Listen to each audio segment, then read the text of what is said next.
प्रेम से बोलिए जितवाहन भगवान की जय, जितिया माई की जय। तो बहन जी, मैं एक जितिया व्रत की कथा सुनाने जा रही हूँ। इस कथा को पूरा सुनिए और रहस्य जानिए। आधी नहीं आधी सुनने में जित भगवान का अपमान होता है, पूरा सुनने में ज्ञान होता है। इसलिए कथा को पूरा सुनिए और रहस्य जानिए। जय जितवाहन भगवान। तो सबसे पहले जितिया व्रत का आप लोगों का बहुत बहुत शुभकामनाएं, ढेर सारी बधाइयाँ, और आप जहाँ भी हैं वहाँ खुश रहिए। तो मैं जितिया व्रत की कथा सुना रही हूँ। एक गांव में एक राजा थे। राजा का नाम विपेंद्र था। राजा बड़े ही अच्छे राजा थे, बड़े अच्छे सीधे स्वभाव के थे।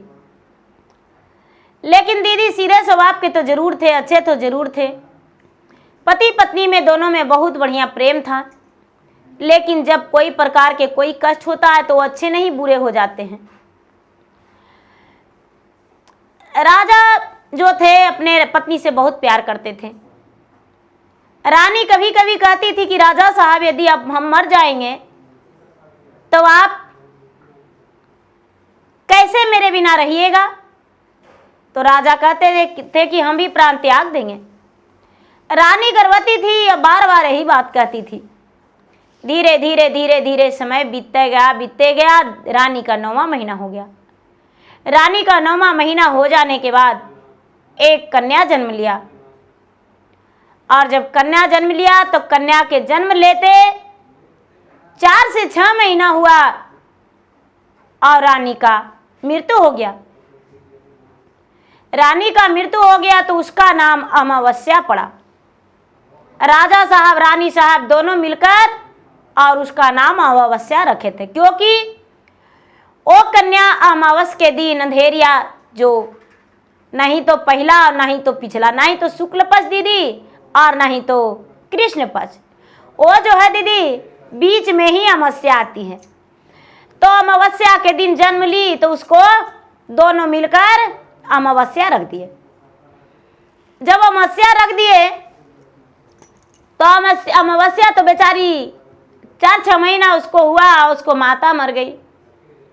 राजा बड़ी दुखी रहने लगे और कहने लगे कि मेरा छोटा बच्चा है, इसको कौन प्रतिपाल करेगा। राजा बड़े मन उदास में रहने लगे, चिंता में रहने लगे कि यदि हम प्राण भी त्याग देंगे तो मेरा बच्चा मेरे बिना मर जाएगा, और रानी अपना प्यार का निशानियां मेरे पास छोड़ कर गई है। हे भगवान, हम इसके बिना नहीं रह सकते हैं और मर भी नहीं सकते हैं। राजा अपने बच्ची को गोद में लेते थे, अपने हाथों से दूध पिलाते थे, अपने हाथों से कपड़ा बदलते थे, अपने बगल में लेकर सोते थे। धीरे धीरे साल भर बीत गया दीदी। तो राजा के मंत्री और प्रजा कहने लगे कि देखिए राजा साहब, यदि आप ब्याह नहीं कीजिएगा तो दूसरा राजा चढ़ाई कर लेगा, राज को लूट कर ले जाएगा। इसलिए ऐसा कीजिए कि आप ब्याह कर लीजिए और रानी आ जाएगी। दीदी, ये बात सुनकर राजा बड़े क्रोधित में, गुस्से में आकर और मंत्री को खरी खोटी सुना दिए। मंत्री कहना बंद नहीं किए, बार बार वो प्रस्ताव रखते ही रह गए। धीरे धीरे धीरे धीरे दीदी समय बीतने पर राजा ब्याह करने को तैयार हो गए। जब तक रानी का 2 वर्ष 3 वर्ष बीत चुका था, राजा का जख्म जो था थोड़ा थोड़ा भर चुका था। राजा को भी रानी का एहसास था, तो दूसरा ब्याह करने को लिए तैयार हो गए। राजा साहब जब दूसरा ब्याह कर लिए दीदी, तो रानी आई तो राजा कहते हैं अपने रानी से कि सुनो, मैं अपना लिए ब्याह नहीं किया हूं, मैं अपने प्रजा के भलाई के लिए, प्रजा के रानी के लिए ब्याह किया हूं, और अपने पुत्री को एक मां मिल जाए इसलिए। रानी कहती है कि राजा साहब देखते रहिए, इसको तो पता ही नहीं चलेगा कि अपना माँ और सौतेली माँ क्या होती है। इसको हम इतना लाड प्यार देंगे, अपना इतना लाड प्यार देंगे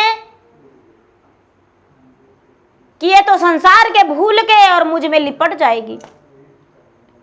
दीदी कुछ दिन रानी अपने बेटी से बड़ी प्यार की, लेकिन कब प्यार करती थी? राजा के दिखा के, राजा के दिखा के। अरे मेरा बेटी गुड़िया, मेरा बेटी अमावस्या खाना नहीं खाई है, मेरा बेटी अमावस्या स्नान नहीं किया है, कपड़ा नहीं बदली है।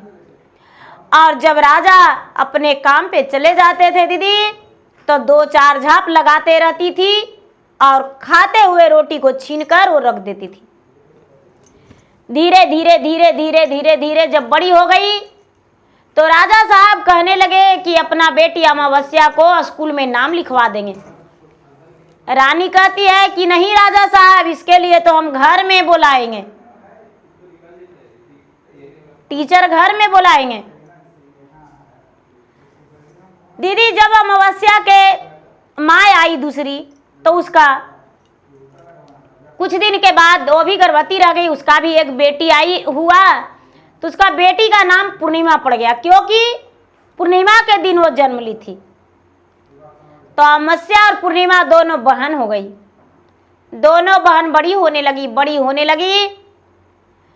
तो रानी पूर्णिमा को खाने को लिए देती थी दूध भात, लेकिन उसी का जूठन अमावस्या को देती थी, उसी का उतारा कपड़ा अमावस्या के पहनाती थी, उसी का छोड़ा तोड़ा खिलौना उसे देती थी। राजा साहब कहने लगे कि अपने अमावस्या के लिए हम स्कूल में नाम लिखवा देंगे। तो रानी कहती है कि नहीं राजा साहब, राजघराने की बेटी जाएगी स्कूल में पढ़ने, आपका तो सर का पगड़ी गिर जाएगा और नाक भी कट जाएगा। नहीं राजा साहब, ये कैसे हो सकता है कि अमावस्या जाएगी पढ़ने, घर में ही टीचर आएगा और दोनों बहन को पढ़ाएगा।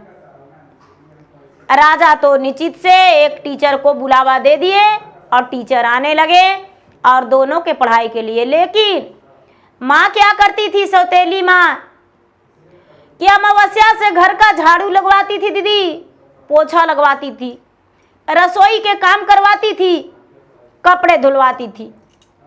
पढ़ाई कहाँ उसका नसीब में। जब माँ का आशीर्वाद उसके सर से चल गया दीदी, तो कहाँ उसका जीवन में कोई खुशी नहीं। पूर्णिमा जो थी पढ़ाई लिखाई करती थी, धीरे धीरे दोनों बहन बड़ी हो गई। जब बड़ी हो गई तो लोग कहने लगे कि राजा साहब बेटी का ब्याह कर दीजिए। राजा का लाड प्यार कोई कम नहीं हुआ था दीदी, दोनों का उतना ही प्यार करते थे। रानी भी बोली कि राजा साहब अमावस्या और पूर्णिमा दोनों का ब्याह करना है। कहते हैं ठीक है, नाई और ब्राह्मण को बोलते हैं, वर ढूंढ देगा। नाई और ब्राह्मण राजमहल के अंदर आए। रानी कहती है कि नाई ब्राह्मण को कि देखो अमावस्या के लिए ऐसा वर ढूंढना जो बेसहारा रहे, उसको माता पिता कोई भी नहीं रहे और बिल्कुल अकेला रहे। और कुछ रुपये धरा दिए दीदी, और पूर्णिमा के लिए वर ढूंढने को बोले एक राजघराने में। नाई और ब्राह्मण निकल गए रिश्ता ढूंढने को लिए, और चलते चलते एक गांव में रिश्ता अपने सबसे पहले अमावस्या के लिए ढूंढे। तो पता चला कि एक लड़का यहाँ है जिसका कुछ भी नहीं है, नहीं माता नहीं पिता नहीं घर नहीं परिवार। उसी के यहाँ रिश्ता लेकर गया दीदी, और रिश्ता पक्का हो गया। पूर्णिमा के लिए राजघराने में जाकर रिश्ता कर दिया, दोनों का रिश्ता पक्का हो गया। जब घर आया तो राजा से बोला, राजा साहब अमावस्या और पूर्णिमा दोनों का रिश्ता तय कर दिए, दोनों का एक राजघराने में ब्याह तय हुआ है। लेकिन हाँ राजा साहब, दोनों का ब्याह एक ही गांव में है। ठीक है, अच्छा है। राजा साहब भी खुश हो गए। जब बाराती आया दीदी, तो अमावस्या का बाराती जो आया तो 2-4 व्यक्ति थे, फटे पुरान कपड़ा में वर था, और पूर्णिमा का बाराती आया तो बहुत भारी बाराती आया, बहुत सारे लोग थे। सारे लोग कहने लगे राजा साहब ये क्या आप अमावस्या को नहीं मानते थे? अमावस्या के जो वर है वो तो लगता है बिल्कुल भिखारी जैसा है। नहीं, ऐसा नहीं हो सकता है। राजा साहब के अपने नजरों पे विश्वास ही नहीं था। जब मंडप पे बर बैठ गया दीदी तो कैसे ब्याह रुक सकता है। ब्याह हो गया दोनों बेटी का। राजा साहब दोनों बेटी का कन्यादान कर दिए और दोनों बेटी अपना ससुराल चली गई। ससुराल जाने के बाद दीदी दोनों अपना ससुराल में रहने लगी। जो अमावस्या थी वो पूजा पाठ में बड़ी अच्छा से करती थी, बड़ी लगन से करती थी। एक लोटा जल भगवान को अपने हाथ में लेकर सूर्यदेव को प्रतिदिन देती थी। तुलसी को जड़ को पटाती थी, पीपल को सींचती थी दीदी, बेल वृक्ष के पूजा करती थी, सम्मी महाराज के पूजा करती थी। कोई भी देवता देवी का पूजन उससे नहीं छूटा था। बेचारी प्रतिदिन पूजा पाठ करती थी। पूजा पाठ करके और खुश रहती थी। धीरे धीरे समय बीत रहा था दीदी। बेचारी अमावस्या का 4 संतान हो गया और पूर्णिमा का भी 3 संतान हुआ। बेचारी अमावस्या जो थी वो जीवित पुत्री का व्रत रखी और जब जीवित पुत्री का व्रत रखी दीदी तो नहाई खाई के दिन रात्रि के समय में बेचारी सूखा भोजन बनाई दीदी, रोटी मड़ुआ के और सब्जी बनाई। रात्रि का समय में जीतवाहन भगवान घोड़े सवार होकर चारों तरफ घूम रहे थे और जब चारों तरफ घूम रहे थे तो इसका घर में, अमावस्या के घर में नहीं दीपक जल रहा था और नहीं तो इसके घर में कोई चहल पहल था। तो दरवाजा खुलाते हैं और कहते हैं कि दरवाजा खोलो। अमावस्या दरवाजा खोलकर कहती कि आप कौन हैं? तो मैं एक मुसाफिर हूं, रात में यहां रहना चाहते हैं, क्या रहने देगी? अमावस्या बोली कि आइए, स्वयं आइए और मेरे घर में बैठिए। कहते हैं कि बैठेंगे जरूर लेकिन भोजन भी करवाना होगा। ठीक है महाराज, आपको भोजन अवश्य करवाएंगे, लेकिन आप तो राजा महाराजा दिख रहे हैं और मैं एक गरीब जो ठहरी। क्या बनाई हो? मड़ुआ का रोटी और सब्जी बनाए हैं। अपने बच्चे के लिए क्या बनाई हो? अपने बच्चे के लिए भी बस यही बनाए हैं। जीतवाहन भगवान कहते हैं कि अरे आज तो अपने बच्चे के लिए कई प्रकार के सब्जियां बनाते हैं, पुआ बनाते हैं, पिठी बनाते हैं, अपने पूर्वजों को भी भोजन देते हैं, खुद को भी खाते हैं, बच्चों को भी खिलाते हैं। तो तू सरगी क्या करेगी और बच्चे के क्या खिलाएगी और खुद भी क्या खाएगी? अमावस्या कहती है कि हे राजा साहब, बस मेरे पास यही मड़ुआ का रोटी है। जीतवाहन भगवान उसके घर में मड़ुआ का रोटी कर लिए भोजन और मड़ुआ का रोटी भोजन करके और सवेरे होते ही उसे पता भी नहीं चला, अंतर्ध्यान हो गए। जब अंतर्ध्यान हो गए तो बेचारी अष्टमी के दिन, सप्तमी के दिन नहाई खाई की, अष्टमी के दिन पूरे दिन उपवास रही। जब उपास रही तो सारा लोग व्रत करके शाम का समय में फल फलहरियां सब कुछ चढ़ा रहे थे, लेकिन ये बेचारी सिर्फ हाथ में जल और पुष्प लेकर भगवान को पूजा की। इसके पास कुछ भी नहीं था। बेचारी बस उतना ही से भगवान को प्रार्थना की, हे भगवान मेरे पास तो कुछ ही है नहीं, मैं तो प्रतिदिन बस पौधों को सींचती हूँ और भगवान को, सूर्य देव को 1 लोटा जल से अर्घ देती हूँ। आज भी जितवाहन भगवान मेरे पास कुछ नहीं है, बस मन से ही आपको पुकार रहे हैं। ऐसा कह के भगवान को व्रत पूरा की। सवेरे हुआ दीदी तो सब गंगा के घाट पे फल फलहरी ले लेते, लेकिन बेचारी ये जो अमावस्या थी वो क्या की कि अपने बच्चे के लिए मड़ुआ के रोटी, अपने 4 बच्चा था तो 4 गो रोटी बना ली दीदी, और 4 रोटी वहां पे रख दी। एक रोटी चिल के नाम से अलग रखी, एक रोटी सियार के नाम से, एक रोटी गरुड़ महाराज के नाम से, और एक रोटी जितवाहन भगवान के नाम से। एक रोटी अपना लिए, 4 बच्चे का 4 रोटी, और वहां पर रख दी और भगवान को पूजा में लग गई। जब आंख मूंद के और जब खोली है तो देखती है कि उसके पास तो फल फलहनियां पूरा भरा हुआ है। ये तो देखकर चकित है कि अरे मेरे पास फल फलहरियां इतना भरा हुआ है, मेरे पास ऐसा कौन हो सकता है कि दे गया। और जो रोटी लिट्टी था दीदी मड़ुआ के, वो सब सोना के हो गया। बेचारी देखती है, देख के कलेजे में ठंडक हो गया। खुशी मिला कि चलो मेरे पास फल रखा हुआ है, फल के तर में रोटी था, सब सोने का लिट्टी बन गया। पूजा पाठ करके और उसी गंगा के घाट पे दीदी व्रत खोली। व्रत तोड़ के और आंचल में भर के घर आई। सबसे पहले अपने पति को पांव छूकर कहती है कि आज जानते हैं मेरे साथ चमत्कार हुआ है। अरे कैसा चमत्कार, आप नहीं जानते, देखिए मेरा गोद में क्या है।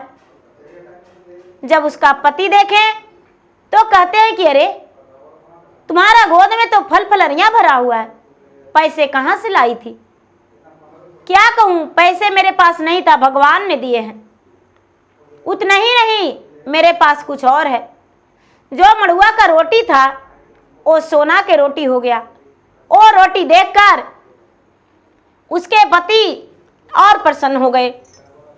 बच्चों जो थे जी भर के भोजन किए प्रसादी, और बेचारी व्रत तोड़ने के बाद सुंदर सुंदर अपने बच्चे के लिए भोजन बनाई। धीरे धीरे समय बीतने लगा दीदी, और अमावस्या का समय पलट गया। ये भी अच्छे अच्छे रोजगार कर ली और इसका खुशहाल जीवन बीतने लगा।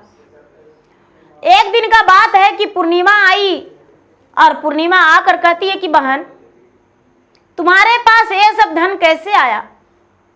कहती है बहन जब मैं व्रत किया तो तुम्हारे पास मदद मांगने के लिए हम गए थे बहन, कि बहन जीवित पुत्री का व्रत है बहन, मेरे बच्चे के लिए कुछ दे दो। तो तुम बोली थी कि अरे नौकरानी को मेरे घर में कोई जगह नहीं, चल जाओ मेरे घर से, तुम एक भिखारिन बन के आई हो, मेरे पास तुम्हें कोई मदद नहीं मिलेगा। मैंने व्रत किया बहन और भगवान को ध्यान लगाया, भगवान ने मुझे दिया। कहती है बहन तुम मुझे भी बताओ, हम भी वही करेंगे। दीदी जी बेचारी सच्ची सच्ची बता दी, दिल के अच्छी थी, दिल में कपट नहीं था, मन में कोई कपट नहीं था, वो सच सच बता दी। तो उसके पास तो सब कुछ था। तो वो जीवित पुत्री का व्रत के दिन सिर्फ मड़ुआ का रोटी बनाई और सब्जी बनाई। शाम के समय में, रात्रि के समय में उसके घर भी जितवाहन भगवान गए, और जितवाहन भगवान गए, दरवाजा खुलवाए। दरवाजा खुलवाने के बाद दरवाजा खोली, हम तुम्हारे घर रहेंगे। तो पूर्णिमा कहती है कि ये घर आपके लिए नहीं है, बाहर मेरा बैठका है, बैठका में सो जाइएगा। मेरे घर आए हुए मेहमान बाहर बैठका में सोते हैं, अंदर में सोने का कोई जगह नहीं है। हम लोग अपना पलंग पे सोते हैं, सोफा सेट पे सोते हैं, बैठते हैं, आपको यहाँ रहने का कोई जगह नहीं। जितवाहन भगवान जो थे मड़ुआ का रोटी और सब्जी भूज के घर भोजन कर लिए और बाहर बैठका में सो गए, चले गए। उसके बाद के दिन फूल अक्षत लेके व्रत रखी, कुछ भी नहीं। पारण के दिन 4 लिट्टी बना के और अपने बच्चे के लिए 3 लिट्टी रख दी। 3 लिट्टी बनाई अपने बच्चे के लिए, एक चील के लिए, एक सियारिन के लिए और एक गरुड़ महाराज के लिए, एक जितवाहन के लिए, एक गौ माता के लिए, एक अपना लिए। अब आंख मूंद के अब आंख खोलती है तो वही लिट्टी वहां पड़ा हुआ है, कुछ भी नहीं इसके पास है। और लिट्टी सोचती है कि मैं तो व्रत किया, अपने बच्चे के लिए फल फलहरी चढ़ाते थे, मेरे पास तो कुछ नहीं। आंचल में लेकर अपना घर गई, व्रत तोड़ी। व्रत तोड़ने के बाद गई अमावस्या के घर, कहती है बहन तूने मेरे साथ धोखा दिया हो, मेरा तो लिट्टी जस के तस रह गया, नहीं तो मेरे पास फल फलहरियां आया और नहीं तो मेरे पास धन आया। कहती है बहन तुम्हारे मन में कपट था, आखिर तूने कैसे की? सारी बातें बताई। कहती है बहन तुम्हारे पास तो अन्न धन सब कुछ था, फिर भी भगवान के मड़ुआ के रोटी भोजन करवाई। तुम्हें तो 56 भोग भोजन करवाना चाहिए और फल फलहरी में तुम्हें 5 प्रकार के फल लगाना चाहिए, लेकिन तूने क्या किया? भगवान के रोटी चढ़ा दिया। इसीलिए बहन तुम्हारे साथ कुछ भी भला नहीं हो सकता है। कहती है नहीं बहन, इसमें मेरा क्या दोष है? बहन दोष यही है कि माता पिता तुम्हें बहुत बड़े घराना में ब्याह किया और मुझे एक गरीब घराना में। भगवान के दया लगा और भगवान मुझे धन दिए, और तू तो अमीर घराना में खुद के थी। जो पूर्णिमा थी अपना घर चली गई दीदी, और अमावस्या थी बेचारी अपना सुखी जीवन बिताने लगी। उसके पास भी घर में कोई धन का कमी नहीं रहा। कुछ दिन के बाद जब राजा आए तो देखते हैं दोनों पुत्री का सुखी, दोनों बेटी का सुखी देखकर राजा को भी आनंदमय जीवन हो गया। माँ को जलन हुआ लेकिन पिता को जीवन आनंद हो गया, खुश हो गए। तो गुरु भाई बहना, मेरा वीडियो अच्छा लगे तो मेरा वीडियो का लाइक करें, शेयर करें। चैनल पर यदि नए हैं तो चैनल का सब्सक्राइब करें, बेल आइकन घंटी को दबाएं, जो कि मेरा वीडियो का नोटिफिकेशन सबसे पहले आपके पास जाए, आप मेरा वीडियो को सुन सके, देख सके और लाभ उठाएं। और कमेंट बॉक्स में जय जितवाहन बाबा, जय जितिया माई जरूर लिखें। धन्यवाद। जय जितिया माई, जय जितवाहन बाबा।